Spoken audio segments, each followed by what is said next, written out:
वालेकुम व्यूअर्स, मैं हूं मलिक उमरावान और आप देख रहे हैं बेस्ट हेल्थ एडवाइज़र चैनल। आज हम बात करेंगे अस्कात हमल के बारे में।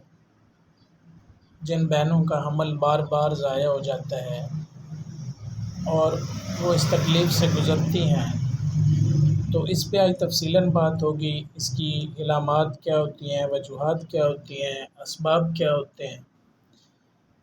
मैं आपसे गुज़ारिश करना चाहूँगा कि अगर आप मेरे चैनल पे नए हैं तो आप मेरे चैनल को सबसे पहले सब्सक्राइब करें और बेल आइकॉन को ज़रूर प्रेस करें ताकि हमारी आने वाली नई वीडियो आप तक बआसानी पहुंचती रहे। जी दोस्तों, तो हम बात कर रहे थे हमल का ज़ाया होना जिस्मानी तकलीफ़ के साथ साथ सख्त सदमे और दुःख का बायस होता है। इस दुःख का अंदाज़ा वही लगा सकते हैं जो इस दुःख से गुज़रते हैं। लेकिन अगर एक ही ज़िंदगी में बार बार आपको इस तकलीफ़ से गुज़रना पड़े, बार बार इस दुःख का सामना करना पड़े, तो इंसान नफ़सियाती तौर पे टूट जाता है। अदाद व शुमार के मुताबिक हर 15 से 20% इब्तिदाई मरहले में ही ज़ाया हो जाते हैं, जिनमें 75% बिल्कुल शुरू के वक़्त में ही अमल ज़ाया हो जाता है। अमल के बार बार ज़ाया होने से मुराद पै दर पै 2 से ज़्यादा अमल का इस्कात होना करार दिया जाता है, और ऐसा अमल जो कि टेस्ट के ज़रिए साबित हो चुका हो, इसके इब्तिदाई मरहले पे अस्कात की शरह बहुत ज़्यादा होती है। जिन बहनों के 2 या 3 ज़ाया हो चुके हों, उनमें दोबारा ज़ाया होने के ख़तरात और भी ज़्यादा बढ़ जाते हैं। अगर किसी के 2 हमल ज़ाया हो चुके हैं तो अगले हमल के प्लान के लिए उसे सबसे पहले अपनी किसी गायनेकोलॉजिस्ट जो है उसके साथ मशवरा कर लेना बहुत ही ज़रूरी है। अब हम बात करते हैं कि हमल का ज़ाया होना और उसकी वजूहात के बारे में ज़रा जान लेते हैं। वीडियो स्किप नहीं कीजिएगा, वीडियो पूरी देखिएगा। मेरी उन बहनों से गुजारिश है जिनका अक्सर हमल ज़ाया हो जाता है, और औलाद के लिए वो तरसती हैं कि अल्लाह पाक उनको ज़िंदगी वाली औलाद दे। उनसे गुजारिश है कि वीडियो पूरी देखिएगा। इसमें मैं इंशाअल्लाह कोशिश करूँगा कि आपको इसके असबाब, इसकी वजूहात वगैरह बता सकूँ। हमल ज़ाया होने की कुछ अहम वजूहात इस तरह से हैं। सबसे पहली वजह जो होती है वो क्रोमोसोमल एबनॉर्मेलिटी होती है।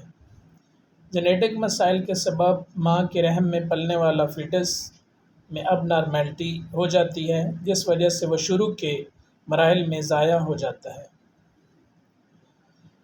इस एबनॉर्मेलिटी का सबब माँ बाप दोनों भी हो सकते हैं और उनमें से कोई एक भी हो सकता है।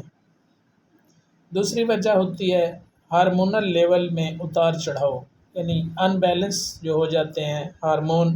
हमल के ज़ाया होने का एक सबब यूट्राइन की दीवारों का मुनासिब अंदाज में ना बन पाना भी है, जिसकी वजह से फ़ीटस की ग्रोथ नहीं हो पाती और वो ज़ाया हो जाता है। ऐसा आम तौर पर थायराइड ग्लैंड्स और एड्रेनल ग्लैंड्स की वजह से भी होता है।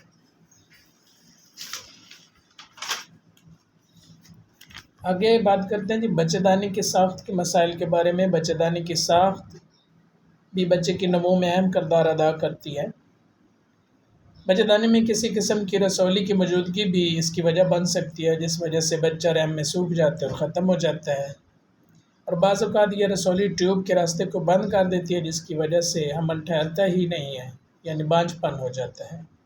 एक वजह होती है सर्वाइकल की कमज़ोरी। बाज़ औक़ात सर्वाइकल के उज़लात इतने कमज़ोर होते हैं कि वो बच्चे को संभालने की ताकत नहीं रखते हैं। जैसे ही बच्चे ख़ास वज़न तक पहुँचता है तो इसका सर्वाइकल का मुँह खुल जाता है और उसका इस वजह से हमल ज़ाया हो जाता है।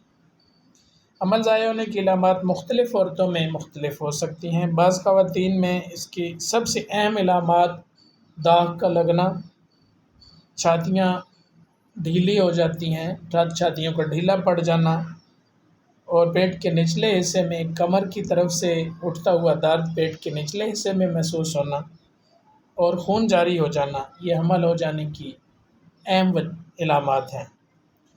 اور اس کے علاج کے لیے آپ کو کسی قریبی اچھی گائناکالوجسٹ جو ہے، میری بہنوں کو ان کے پاس جا کے اپنا مکمل اپنے ٹیسٹ، اپنے ہسبینڈ کے ٹیسٹ اور اندرونی معائنہ جو ہے وہ ضرور کروائیں۔ اللہ کریم آپ سب کا حامی و ناصر ہو۔ اگلی ویڈیو تک کے لیے اجازت چاہتا ہوں۔ والسلام، اللہ حافظ۔